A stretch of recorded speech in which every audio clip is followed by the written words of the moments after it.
നമസ്കാരം. മെട്രോ മാറ്റിനിയിലേക്ക് സ്വാഗതം. മലയാള സിനിമ ഇന്ന് ലോകോത്തര സിനിമകളുടെ കൂട്ടത്തിൽ ഇടം പിടിച്ചു വരികയാണ്.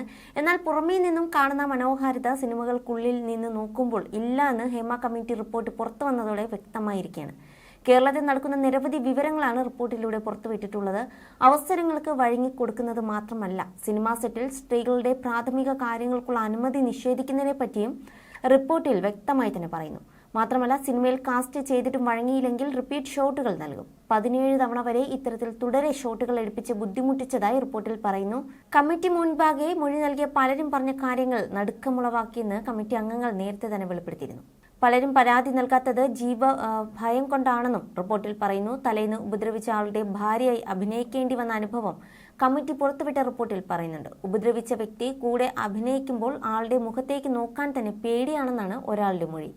ഈ പേടി കാരണം 17 തവണ ടേക്ക് എടുക്കേണ്ടി വന്നു. ഇക്കാര്യങ്ങൾ എതിർത്താൽ അശ്ലീല ഭാഷയിൽ സൈബർ ആക്രമണം നടത്തും. പരാതി പറഞ്ഞാൽ കുടുംബാംഗങ്ങളെയും ഭീഷണിപ്പെടുത്തും. ICCയെ പോലും ഭീഷണിപ്പെടുത്തുന്ന അവസ്ഥയാണ് നിലവിലുള്ളത്. ഇത്തരം കാര്യങ്ങൾക്ക് സഹകരിക്കാത്തവരെ മീ ടു പേഴ്സൺ എന്നാണ് വിളിക്കുന്നത്. വിധേയപ്പെട്ടില്ലെങ്കിൽ ഭാവി നശിപ്പിക്കും. അഭിനയിക്കാൻ മോഹമുള്ളവർ പലതും സഹിച്ചാണ് തുടരുന്നതെന്നും ഹേമ കമ്മിറ്റി റിപ്പോർട്ടിൽ പറയുന്നു.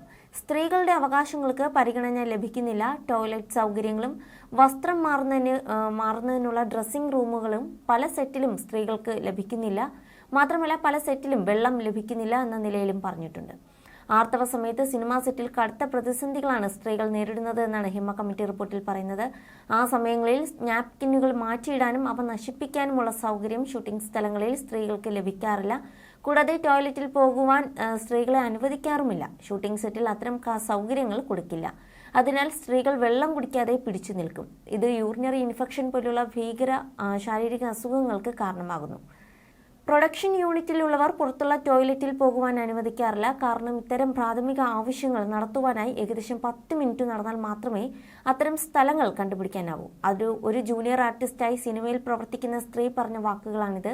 സ്ത്രീകളുടെ പ്രാഥമിക ആവശ്യങ്ങളെ പോലും നിഷേധിക്കുന്ന ഇത്തരം അധാർമിക പ്രവൃത്തികൾ ഇതാദ്യമായല്ല ഉണ്ടാവുന്നതെന്നും വ്യക്തമാണ്. എന്നാൽ പ്രമുഖരുടെ ഭീഷണിയെ തുടർന്ന് പലരും ഭയന്ന് ജീവിക്കുകയായിരുന്നു. ടോയ്ലറ്റ് സൗകര്യങ്ങൾ നിഷേധിക്കുന്നതിനാൽ സ്ത്രീകൾ വെള്ളം കുടിക്കാതിരിക്കും. ഇതുവഴി ആരോഗ്യ പ്രശ്നങ്ങൾ ഉണ്ടാവുമെന്നും പലർക്കും അറിയാം. സ്ത്രീകൾ വെള്ളം കുടിക്കാതിരിക്കുന്നത് പിന്നീട് അവർക്കൊരു ശീലമായി. പക്ഷേ സാഹചര്യങ്ങൾ ഇത്രയും ഭീകരമായിരുന്നു. പല ആർട്ടിസ്റ്റുകളെയും ഇത്തരത്തിൽ സെറ്റിൽ നിന്നും ആശുപത്രിയിലേക്ക് കൊണ്ടുപോയിട്ടുമുണ്ട്. അഭിനേതാക്കളായ സ്ത്രീകൾ മാത്രമല്ല, ഹെയർ സ്റ്റൈലിസ്റ്റുകൾ, അവരുടെ അസിസ്റ്റന്റുമാർ, ജൂനിയർ ആർട്ടിസ്റ്റുകൾ എല്ലാവർക്കും ഇതേ അവസ്ഥയാണ്. ഇതിൽ ടോയ്ലറ്റ് സൗകര്യം നൽകാത്തതിനെക്കുറിച്ച് പറയുന്നതിനൊപ്പം ക്യാരവാൻ ഉപയോഗത്തെക്കുറിച്ചും കമ്മിറ്റിയിൽ വിശദീകരിക്കുന്നുണ്ട്. പല സിനിമാ സെറ്റിലും ക്യാരവാനുകൾ ഉണ്ട്. പക്ഷെ അതെല്ലാം നായകനും നായികയ്ക്കും മാത്രം ഉപയോഗിക്കാനുള്ളതാണ്. മറ്റ് ആർട്ടിസ്റ്റുകൾക്ക് ക്യാരവാൻ സൗകര്യം നൽകാറുമില്ല. You're watching me and you're watching me on metromatney.com. on metromatney.com. metromatney.com.